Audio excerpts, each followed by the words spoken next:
COVID-19 update. Today is Tuesday, May 26, 2020. First of all, I want to start off talking about Unique Clay. She's the 31-year-old CCA from our Urban Park office. She was the mother of 3 and is the only COVID-19 death in Branch 11, actually in all of Region 3. Although her contracting the virus was not work-related, it reminds us all to take every necessary precautions, both at home and at work, especially at work, where we are interacting with so many people on a daily basis, our customers, and with each other. So again, carriers, please take every necessary precaution, practice the social distancing, wearing the mask. I also want to thank everyone who contributed to the family. We asked every steward in Branch 11 to take up a collection for her family, and you all really responded very well. Again, kudos, I want to thank you for that. Right now in Branch 11, we have over 50 carriers, 55 carriers to be exact, who have tested positive for the virus. Now, our regional numbers, we have 32 in Central Illinois District, 44 in Gateway District, and 23 in the Lakeland District who have tested positive for the virus. Look, right now, I believe at the end of the day that every office will have someone who tests positive. I actually believe, Mike, that every office right now has someone who is positive, but we just don't know. Right. That's the nature of the beast here. You know, you cannot have symptoms and have the virus. Again, everyone, please practice every precaution that you can. Every time there is a positive test, we actually go out to the office and we speak to them about, you know, the issues that they have in the office and the fact that there was someone positive. But more often than not, Mike, the question comes back about hazard pay.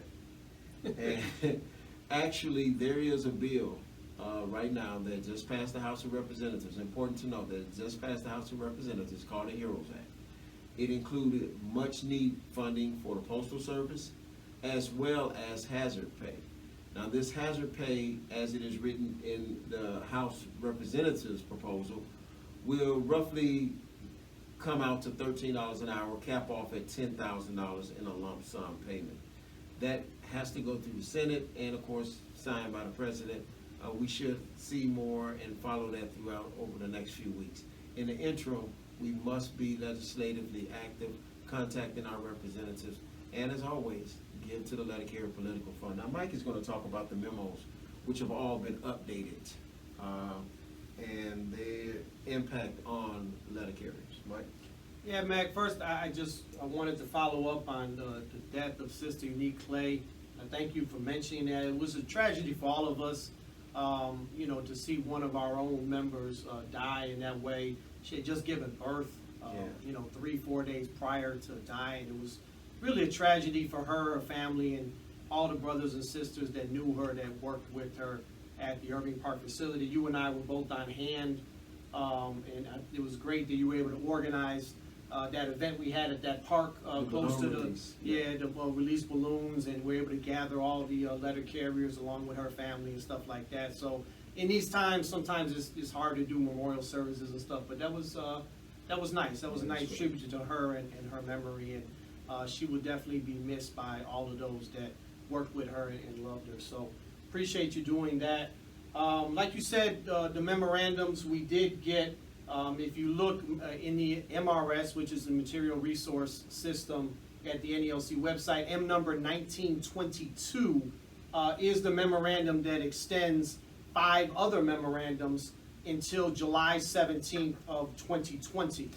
Initially they were signed, you know, March, April, May, but they're all extended until July 17th. So I'm going to go over each one. They may have new numbers. When I looked at the website right now, they didn't have the new numbers yet. But, you know, the initial numbers, M1913 was the first one, and that's the 701 rule. Just going to go over it real quick, is that it allows a regular carrier, if they work between 7 and 8 hours, to punch out at any time during that time and still be paid 8 hours. It's more a timekeeping rule than anything. For you guys out there that are using the 701 rule, it's important that you check with the supervisor prior to leaving to make sure there's no more work for you, and then fill out the 3971, putting in the 701 rules, one of the boxes you can check, and then punch out and go home. The whole purpose of this memorandum is to reduce any congestion in the post office. So if you're done working, there's no more work for you to do, no need to hang around the post office, get up out of there. And there's also 5-minute leeway rule. That's also a timekeeping rule. It's in effect. It's always been in effect. 5 minutes prior to your begin time or end time, as long as you're within 5-minute leeway of an 8-hour schedule, you're okay. That's considered an 8-hour day. So anything that can prevent any congestion in the post office, that's the whole point of that memorandum. The other memorandum initially that's extended was 1911. That's the memorandum that allows for additional paid leave for CCAs. Yeah. And that leave is still in effect, so CCAs don't get sick leave, but they were awarded or given through this memorandum an additional 80 hours of paid leave. That's 086 TAC code, other paid leave, and that leave can be used for if the employee has contracted COVID-19 or been directly exposed to someone with COVID-19, if they're experiencing symptoms generally associated with COVID-19, or if you have child care issues per the other memorandum, which initially was 1910, which I'll get into in a second. I wanted to make mention that talking about the symptoms, the CDC updated their website recently, not sure what date. Actually, it could be updated more than once, but they now list 11 symptoms that are symptoms of COVID-19. Initially, it was the fever, it was the shortness of breath, it was the dry cough, and those are still on there, but now there's 8 other ones. The big one we're seeing a lot, Mack, out there is loss of sense or taste of smell. That you get that a lot from people that are testing positive for the virus. So if you're having any of them symptoms, should not be at work. We don't want you at work. Your brothers and sisters, your co-workers, even your bosses do not want you at work under those conditions. So please take a look at the symptoms that are now on the CDC website. The 1910 memorandum that allows for the CCAs to use the 086 leave, it in and of itself allows for any regular carrier who does accrue sick leave. If you accrue sick leave, you can use sick leave for dependent care in situations where you're having child care issues, where you must care for a child as a result of daycare closures, school, pre-K through grade 12 closures, or the unavailability of a child's primary caregiver as a result of the COVID-19 pandemic. So, and that may still be a factor even if your, the school year may be up, and I know different schools end at different times, but you may still have those child care issues if you normally put your kid in a daycare program during the summer, or you had a elder grandmother, someone watching your kids. That may not be available to you at this time, and that's what the leave is available for. The leave under the FFCRA, Families First Coronavirus Relief Act, that law is good all the way through December 31st of 2020 through the end of the year, and that law also allows you to use the 80 hours of leave if you're having symptoms, or if you're consulting a medical doctor. You're going to wait to get guidance. You're getting guidance from a doctor, or you're having symptoms, I guess would be the best way to put it. And it's told to quarantine. Exactly. The doctor tells you not to go to work, or you're having child care issues up to 12 weeks under the FMLA expansion. But just keep in mind, brothers and sisters, that only pays at 2/3, and that's 2/3 of your base pay, which can be quite a pay cut for a lot of you out there that are working substantial overtime, and we love you for it. And this does count towards your FMLA if you have any other conditions, so keep that in mind as well. For the whole year, you only get up to 12 weeks, 480 hours of FMLA per calendar year, and if you're using the child care situation under the FMLA expansion, that counts as well. So it counts towards the FMLA. A good point. The other memorandum that was extended to July 17th is M number 1915. And the first part of 1915 says, to the extent possible, all city letter carriers will work in their employing facility for the duration of this agreement. And recently, President Orlando, in agreement with USPS headquarters, put out some criteria or some additional things that have to happen whenever loaning is happening from one office to another, and we'll post that information for you guys. But just keep in mind, the whole gist of it is, whenever possible, stay at home. Yeah. You know, stay in your office. That prevents cross-contamination. You know the safety procedures in your office. You know the things that you guys are doing to keep yourselves and everyone safe. If you're going into another office, it's just not as safe. And there's a cross-contamination if you issue going to one office and coming back to your office. So Well, keep in mind, safety is an individual call. I can't tell you whether you feel safe. You know whether you feel safe. But the criteria put in place is a good framework to start with. And what we've been doing and what we've been recommending that everyone does is, where there is an issue and you're uncomfortable with whatever procedures are in place, fill out the PS Form 1767, the safety hazard form, and give management the opportunity to respond to what you're posing as an issue. If they respond adequately to that potential safety hazard and it's abated, then that's fine. If it's not abated properly, one, we should file a grievance, but two, don't do something that is not safe, because you're not going to be able to rewind the clock afterwards. That's just not possible. So if something's not safe to do, then we should not be doing it. Correct. The second part of Memorandum 1915 is that the local parties will immediately discuss potential scheduling and office setup changes which would create a work environment that promotes social distancing. All those discussions probably took place already, but they're kind of ongoing, and if there's new things that you guys want to implement that would help the work environment, by all means, we want to do that. Number one, and they have a list of 11 things that should be part of those discussions. Number one is staggered letter carrier start times to begin as early as operationally feasible. And Mack, you know, specifically in Chicago and some of the other places, you know, the post office is now getting a ton of packages, and a lot of times the packages are not ready when it's, you know, letter carriers are starting as early as operationally feasible, which may have been one time when they met on this thing, and now it's just, you know, people are sitting around the post office waiting and waiting and waiting, and that's not healthy. So if we need to reconvene those discussions, that's fine. But of course, the Postal Service needs to provide us with information about their operations and what's feasible, because the ideal thing is to start as early as possible and to stagger those times. So we're okay with an ongoing discussion on that, but it's got to include, you know, what's safe for letter carriers in that environment. Of course, sitting around the post office, and you and I have been in some post offices where, you know, people sitting around, gathering, talking, you know, those kind of things.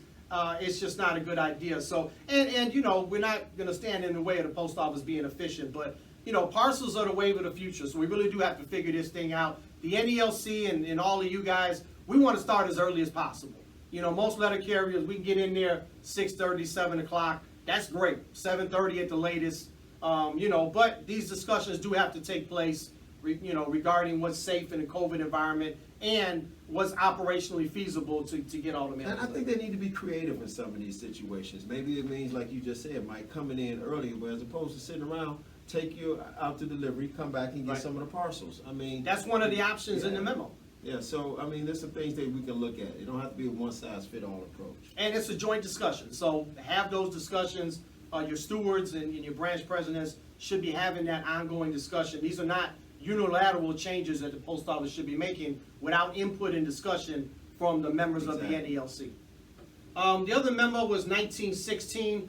It creates temporary carrier assistance, and that was also extended until July 17th. We haven't seen a whole lot of that. Few offices in the Lakeland district. Basically, it's temporary carrier assistants that are employed as operationally necessary to replace city letter carriers absent due to COVID-19. So this is going to be really limited. You know, when you have a workplace or a facility that's decimated, that doesn't have enough employees to get the job done, then the Postal Service is allowed under this memorandum to hire these temporary carrier assistants. But hopefully we won't see a whole lot of that, because this is like casuals coming back to the craft, and we're not interested in that. And when you say limited, this is something I'm sure our overtime people are more than willing to help. Well, hey, it says in the memorandum in 1916 that if there's overtime available, it won't go to these temporary carrier assistants. Right. It will go to the people on the overtime desire list. So that's yeah, we got a lot of people that are making a good penny right about now, and that's okay. The other one is Memorandum 1914, which was that letter from Doug Tolino, who's the Vice President of Labor Relations with the Postal Service headquarters. That memorandum also extended until July 17th. And what it says is allow liberal changes of schedule for employees, allow liberal sick leave usage, allow liberal annual and leave without pay usage to the extent operationally feasible, and also leave taken for COVID-19 related reasons between February 29th and July 17, 2020 may not be cited for discipline. So all that is in Memorandum 1914. The only other thing I wanted to mention, Mack, was there's been a lot of issues, well, a couple other things. One, there's been a lot of issues with are you required to wear a mask, you're not required to wear a mask. Both the state of Illinois order and the postal guidance on it is that wherever you can't maintain social distancing, you have to wear a mask. And sometimes that's a gray area, but here's the thing, brothers and sisters. Where the post office that you work in has set some type of policy, we want to follow that. Because that's for the safety of everybody. If you're not wearing a mask, that makes me unsafe because what's coming out of you is now coming, my way. So if there is a policy in that facility, we should follow it for the safety of everyone. If there isn't a policy or there's a situation where you feel unsafe based on the behavior of somebody else that works in that facility, no matter what craft they are, and a lot of times it's the supervisor walking around without a mask and, in your space and stuff like that, where that's the case, we're asking everyone to fill out that 1767, identify the hazard, and ask the Postal Service to abate that so that we can all be safe in the workplace. Out on the street, you got to wear a mask anytime you're going to go into a business or anything where you're going to come in contact, sometime apartment buildings, things like that. If you're delivering to any nursing homes, please wear a mask. That was one of the reasons why Branch 11 went out and got the mask to begin with, because the 55 carriers I mentioned, 5 of them was our union representatives because they have interacting with people all day. I've actually talked to some of the supervisors on the workroom floor. They need to wear masks. For their safety as well as those others who are working in the place. Me, I prefer not to wear a mask when I'm trying to maintain my 6 feet. If I can't maintain 6 feet, I have a mask on me. I wear a mask. I don't have a problem with it. And keep in mind, as President Orlando has stated, the whole thing, we're not giving up the whole 6 feet and keeping our distance, because the main way the virus spreads is person to person. And if you're not close enough to a person, Tony Hudson's right there filming this thing right now, but he's way over there. Whatever's coming out of me is not going into him, and that's mask. and he's wearing a mask.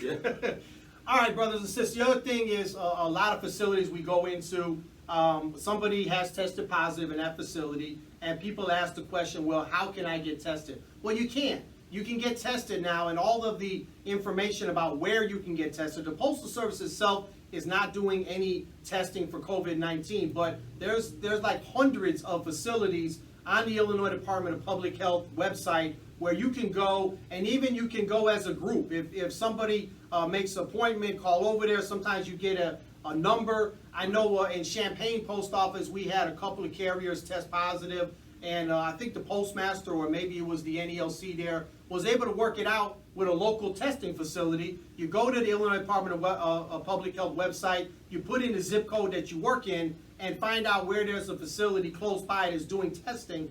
Sometimes they ask you to get a code. There's different procedures. You got to look into the hours, all the procedures of that particular facility. But you can get tested, and that gives you peace of mind, and that gives you, you wonder, did that virus spread to, Johnny and Billy and Samantha? Well, go find out, And different testing facilities have different criteria. Governor Pritzker told me personally that postal workers are considered essential workers for testing in the state of Illinois. So if you see a place that's prioritizing essential workers, we are the essentials. Now, if you have a problem with that, realize essential and first responders are two different things. We are not the first responders, but we are essential. So those places and we're essential and not sacrificial. Exactly. And those places that are prioritizing essentials, we should have no problem getting tested. If you do, let Mike's office know so we can go straight to the governor with this. Absolutely. Mack, you had some other things you want to talk about? A couple other things, really. Branch 11 You know, of course, there was no May meeting that was canceled, but we will have a branch meeting in June. How we gonna do that's that gonna be without great. gathering? We're gonna Zoom. Hey, And, you know, the information will be shared, so members will be able to log in. That information is forthcoming. We have Fred Rolando has been asked to be a special guest. He'll be able to talk about the status of the Postal Service and our contract negotiations. I get a lot of questions on that. All our other summer events, they have been canceled. The picnic, we went ahead and pulled the plug on that. As for our gold card celebration in September, we're trying to figure out a way to celebrate our gold card retirees, but there will not be the traditional dinner. Just one last thing I want to mention, and Mike talked about it earlier, it is the request for leave. That is seen to be one of the biggest problems that we're having office for office. If you are having problems accessing your COVID leave or getting paid once you're taking leave, filling out the 71, contact the business agent office, branch 11 members, contact Ronnie Morgan in Chicago so we can get this straightened out for you. I know it's frustrating for you. Everyone, we're all in this together. We're going through issues with child care, with those who unfortunately have become sick because of the virus. Now, we mentioned over 100 carriers tested positive for the virus. Many of them have returned to work, and that's a good thing.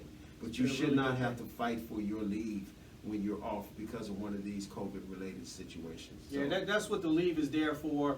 And I'm glad you were able to have a meeting in June for the Branch 11 members.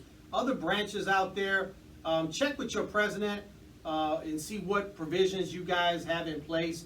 President Rolando did provide dispensation to all the branches. Yeah. If you need to change stuff around, if you need to obviously cancel events due to COVID, the dispensation is there. But we're encouraging all the branches, if possible, to still function. You know, you have business to take care of, you have meetings, you have information to get out, basic communication, those things, you know, to the extent possible, either through WebEx or Zoom, maybe in an open area like a park or something like that, maybe in a bigger facility where people can spread out. You know, kind of each place is going to be a little different, each branch is going to be a little different, but hopefully, you know, we don't want to shut this union down because we still have a lot of issues out there, and the brothers and sisters like to gather and, you know, be social on the one hand, but also handle business. And we got to disseminate information to our members. You know? Absolutely. So, again, thank you all for everything that you all do. I've said it again, we are the essential to the essentials, but you are the